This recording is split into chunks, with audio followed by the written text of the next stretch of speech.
This is the PL-89 Gematriatic Quantum Thought Calendar for Monday, 25th day of Kislev, 5786, which is the first day of Hanukkah of 5786, and the weekly Torah portion is Miketz, and Daf Yomi today is Zvachim 92.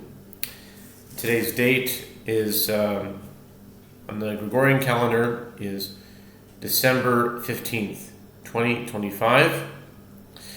And this is the PL-89 Gematriatic Quantum Thought Calendar. It's a calendar that contains many calendars within it, and also many different counting systems that are running simultaneously. And the two main points that are looked at each day are the Gregorian calendar and the Hebrew calendar, although there is also the Julian calendar, which is at this point 13 days behind the Gregorian calendar. I did a little bit of reading up on the Julian calendar, and the Julian calendar versus the Gregorian calendar has been of interest to me for some time, because the Julian calendar was a calendar that was in effect, was basically the world's calendar from the time of, I think it's Julius Caesar, like 45 BCE, up until 1582. And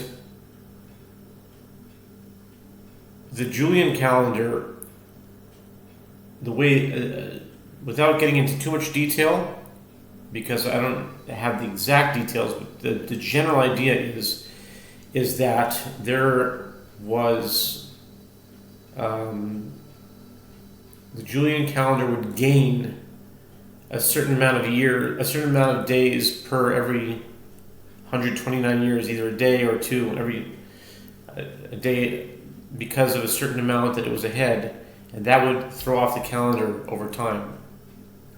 That's the general idea. Because of the extra days, or there's a leap day, there's a leap year, but there's also something else that makes it go faster for some reason than the solar year. It gains a certain amount of minutes each year.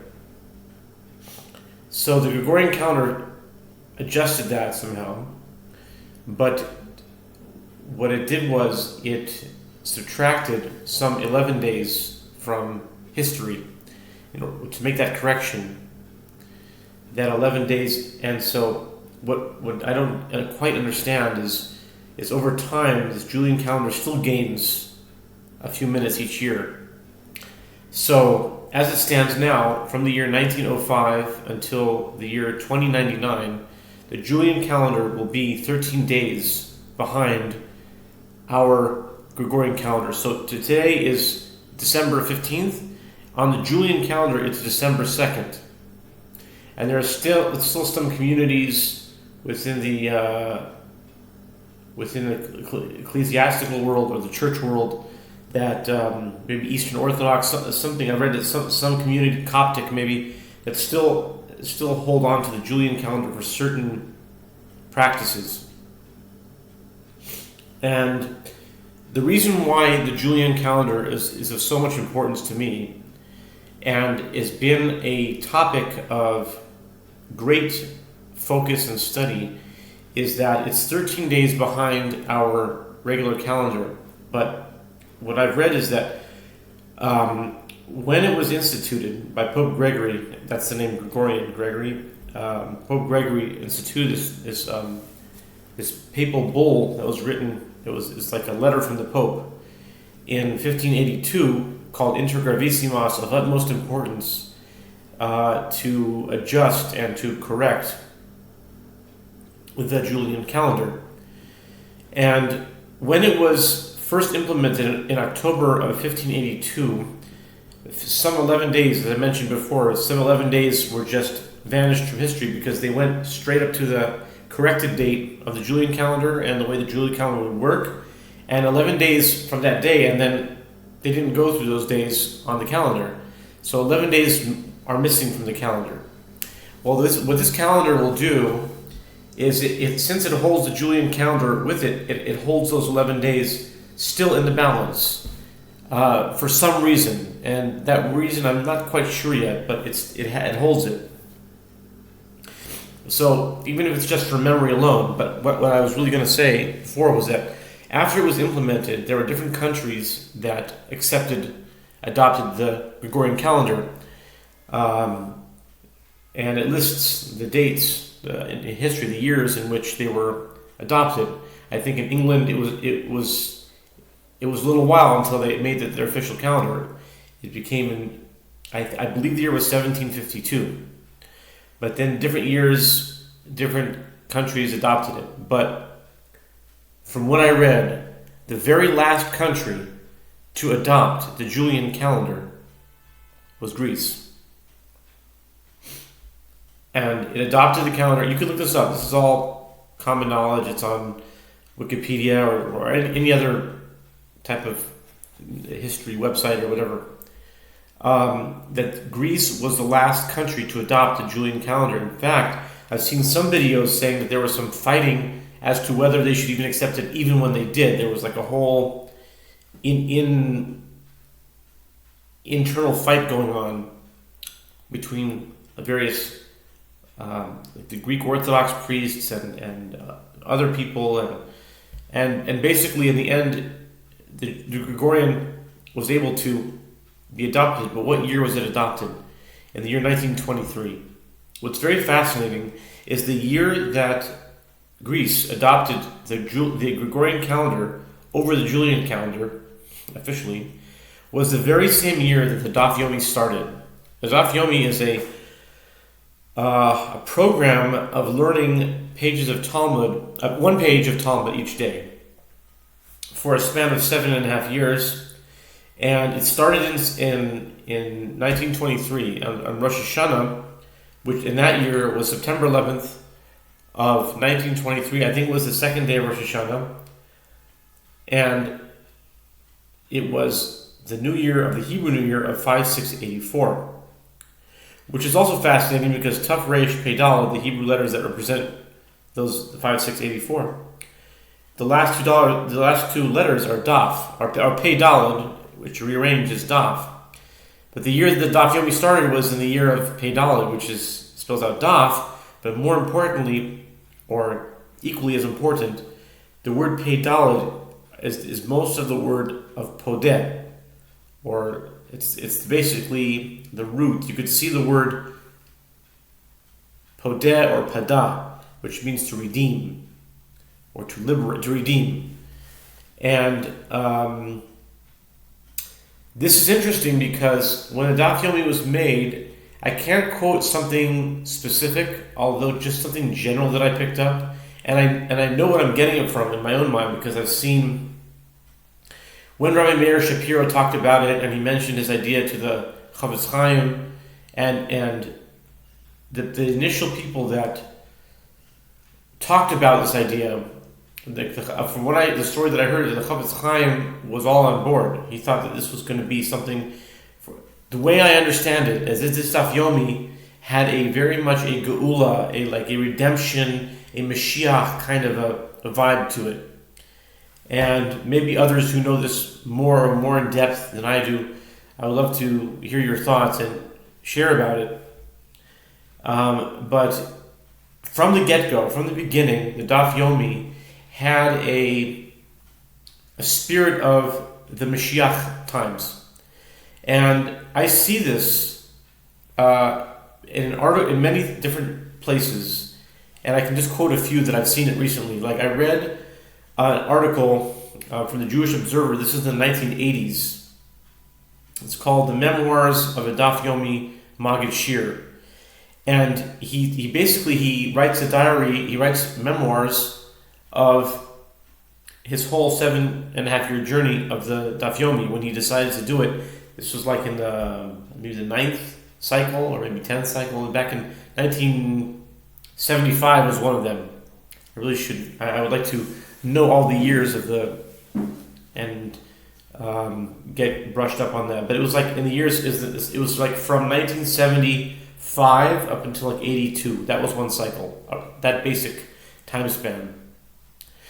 And he writes, he writes his journey, and at the end he says, he writes in summation of how it was for him, and he writes, we can hear the shofar of Mashiach. That's just one example. I don't hear that a lot of Mashiach talk in a Litvish world, because let's just face it, Daf Yomi is basically I don't know who's listening to this right now, but Litvish, if you know what that means, then you know what it means, but if not, I'll explain it. Litvish is like from Lithuania, but it's come to mean something more than just a geographical region. It means it's a sect of Judaism that's distinctly and expressly non-Hasidic. It was like the conventional and normative Judaism before Hasidim was brought forth by the Baal Shem Tov in the 1700s, say the mid-1700s, mid to late 1700s. And it was fiercely opposed to this new Hasidic movement, which over the past few hundred years has totally made a 180. I mean, Judaism has very much accepted Hasidim, and to the point where it's even considered more outstanding in terms of its noticeability of Judaism. For example, like if I'm speaking from a non-Jewish point of view, I personally grew up in the Jewish world and I know pretty much everything about it in terms of Hasidic, Litvish, Sephardic. I mean, I've been in all circles and very familiar with it. But I'm speaking from an outsider because I've seen the outside world too, outside of the Jewish world. And if they would see someone walking with a long coat and a black hat and a beard, they would just instinctively call that Hasidic. Like a certain Rosh Hashiva, let's say, who are absolutely Litvic or totally non-Hasidic, misnagded, meaning counter, but they would just call them Hasidic. Why? Because Hasidim has made such a strong impression on Judaism that anyone with a beard and a black hat and a long coat is considered Hasidic. You might know what I'm talking about. Like they see people praying at the Western Wall. Many of them are not Hasidic, but they say, oh yeah, they're Hasidic. Those are the Hasids. The Hasids are praying at the Western Wall. They're not Hasidic at all. Some are, but I'm saying they wouldn't know the difference between a bent up hat, a bent down hat, or what kinds of long coats, a bekisha or a rekel. They don't know the difference between that. To them, it's all just Hasidic. So what I'm saying is that Hasidic made a big impression. But where was I going with this? So the Litvish worlds. Oh, Daf Yomi, right? You don't hear. I mean, today more because today in general there's a spirit of Messiah, Mashiach, but you don't hear a lot of Litvish people really, really delving into Mashiach. I mean, at least when I was growing up, when I was in yeshivas, if you're talking about Mashiach here, you're either Lubavitcher or you're a Christian. You know what I'm saying? You're not dealing. You know what I'm saying? You're not. We don't talk about Mashiach here. Just learn your Gemara, learn the Rashi, Taisus, and the Rambam, the Rosh, and the Rishonim, Achronim, and let's just stick to learning. Mashiach will come. The idea in the Litvish world was Mashiach will come when he's supposed to come. When he comes, we'll know. Until then, don't mess with it. That's the basic, in short, the Litvish approach to Messiah. However, in the Daf Yomi itself, in the beginning, and those things I've mentioned before, I've noticed that it's a Litvish thing, by and large. I think most people agree with me. Even though there are Hasidim today who do Daf Yomi, you have little bits from each group, and that's really popularized by the Daf Yomi of Eli Stefansky. His innovation is that he is very, very unusual because he himself comes from Litvish origins. Very much so. There's no Hasidic to my knowledge, in his upline. However, in his Daf Yomi Shir, he incorporates little factions from each sect of Yadus, Judaism today. You have all types and all stripes. You have Hasidish people, you have Satmar Hasidim, Lubavitchers, you have Breslovers, you have different, like Hasidish people, like just general Hasidim, like Belz or whatever, Satmar, there's people, they're all kind of, they wear the same kind of outfit, the this standard Hasidim. I don't know how else to explain it, but not Lubavitchers, not Breslov. I mean, just like Vizhnitz, Satmar, Bobov, like all that. You have Litvish people, and that's the majority, meaning non-Hasidic, either very Orthodox, Haredi, or any degree downward, but like yeshiva people. Yeshiva people are established by non-Hasidic Litvish people that came from Reb Chaim of Volozhin. These were non-Hasidic. So I hope this helps for the audience who wants to get familiar with the inner circles of Judaism, how it breaks down. But in Eli Stefansky's group, you have everything in between. You have modern Orthodox, you have people with kippas shrugas and nitty yarmulkes, you have all types. And what's very interesting is that Eli Stefansky always talks about, I've heard him talk more than your average person about bringing Mashiach, bringing the Messiah. We need to bring Mashiach today. We're learning Zvachim because we need to bring Mashiach, but he always mentions Mashiach very frequently. Whereas you don't hear that so much, from my experience, you don't hear that much from a Litvish person. A Litvish person, Lakewood, or let's say in terms of like Jerusalem, like the Mir Yeshiva, Litvish, Panovich, Litvish. The main yeshivas, Lakewood, of course, Litvish, and all the offshoots of that. Just to name a few, like there's like a Passaic or Long Beach, or there's a bunch of them in New Jersey, Paterson, Edison, in upstate New York, at South Wallsburg, and many different yeshivas. These are all kind of the same sort of string of flavor of yeshivish, Litvish Judaism that originated from this Litvish world that come from the altars. I think the four different altars, they were not Navardic, Slobodka, Kelm, they were not Hasidic. Okay, so every Jew would say that there's a Messiah, Mashiach, but the extent to which they talk about it. Now, when you flip the switch now, and you go to Lubavitchers, their whole thing is Mashiach. The Rebbe's Mashiach. It's their main thing. And that started with the Baal Shem Tov, and Reb Nachman also. You'll find Reb Nachman or Blessed Hasidim talking about Mashiach more, let's say, than a Litvish person. So I went off on that tangent just to describe my connection with Daf Yomi and how it comes into this calendar, because at the first either the first siyum or the first symposium of the Aguda, when they proposed Daf Yomi, there was some talk about the end times, the Mashiach, or I don't want to misquote it, but it was something to do with the Geula.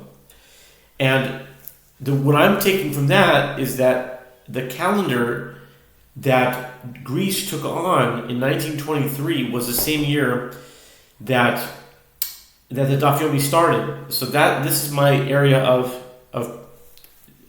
study and of research, and so I want to find out the answer to that. So this has the Daf Yomi. This has the Daf Yomi calendar. It's a Julian calendar, Gregorian, and Hebrew calendar. All four, and it's other calendars too. I even added the Islamic calendar. But anyway, today's Hanukkah, and maybe I went through that whole explanation because Hanukkah has something to do with it as well. For sure it does, and the fact that it's 8. There's 8 columns here. And as of Hanukkah 5786, the name for the columns is Shti, and the name for the rows is Erev. This is Erev. There are 10 Eruvin, and there are 8 Shtim. In Yeshivish Judaism, you might say Shesi. You might call it a Shesi. Shesi v'Erev. Erev is Shesi. Basically, a warp and a woof. Basically, it's a weave, or vertical and horizontal, X and Y. Shti is the vertical, and Erev is the horizontal.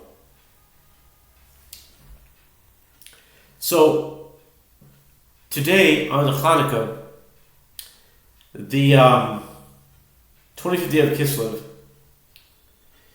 It's going to be on box number 27 on the calendar, on this calendar, in this dispensation, which is Shti G, Shti Zion, or Shti G, and it's also, and it's Erev Zion. Shti Zion, and it's Erev Zion. 7 and 7. So it's G7, which is 27. Right? Okay. Now, the English date, the Gregorian date, is going to be on 22. The 15th of December is 22. And this is a gematriatic clock calendar. And a gematriatic clock calendar is a calendar that you're supposed to understand the time through gematria. And what's interesting about this is that when you look at any box, you look at the number and what's next to it and what's above and below it, like a shtiv erev. Vertical and horizontal. Vertical, horizontal. And today, we're on the 15th of December, right? And immediately beneath it is 10. And this is what's fascinating. Gematria, as I explained earlier, is not just.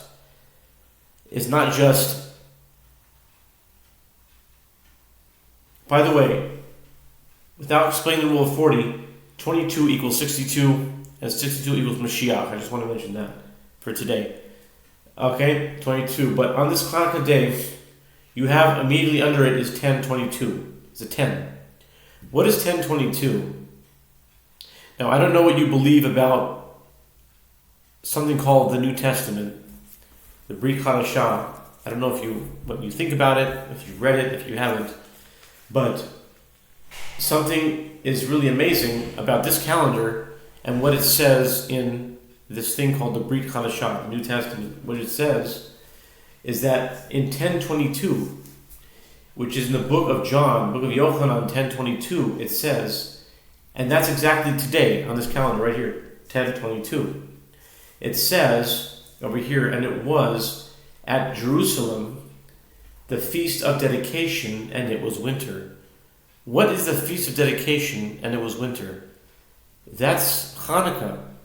How is it that today is the first day of Hanukkah, and the date that is written on the calendar is 22, and under it is a 10, and actually, chapter 10, verse 22, it says that it was Hanukkah, and today is Hanukkah. How did that happen?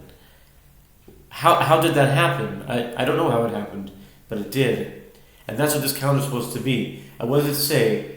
And it was at Jerusalem, and the feast of the dedication, and it was winter, and Yeshua walked in the temple in Solomon's porch. Then came the Jews around about him, and said unto him, How long do you make us doubt? If you be the Mashiach, tell us plainly.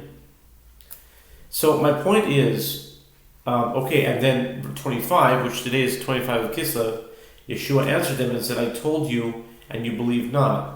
The works that I do in my Father's name, they bear witness of me.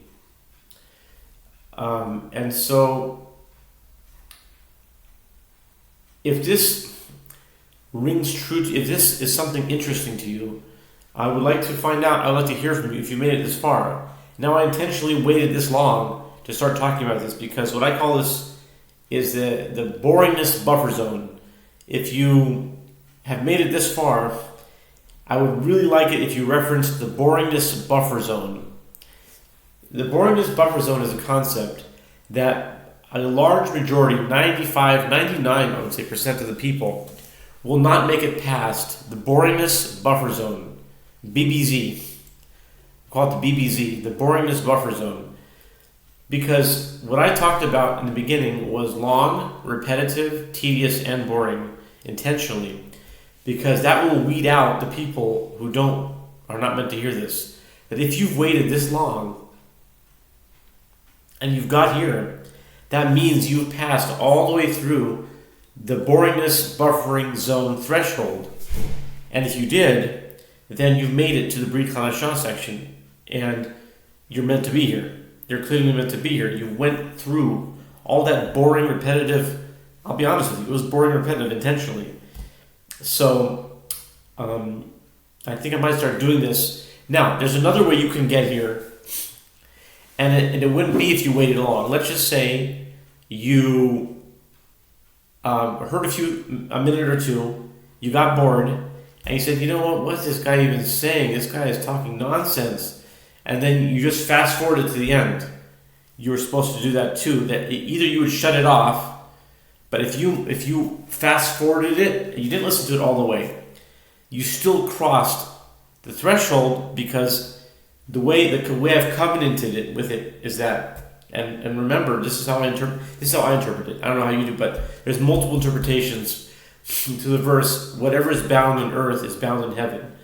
But what I have bound on this earth, for me, I've covenanted with so-called with Hashem. Really, I mean, saying in terms of my creative process, Hashem is involved in everyone's creative process. So, what I'm covenanted, what I've put forth and agreed with, is that if someone fast forwards it and they go to the end and hear this, they were meant to hear it. And so, I think that was a lot, and it's going quite long, but it's interesting. It just shows you that today there's some kind of alignment happening where the scripture numbers are actually aligning with the time of the calendar. There's many more things to say about it, but I think I'll leave it here for now. I can't think of anything more to say, so I'll leave it here for now. Happy Hanukkah, everyone.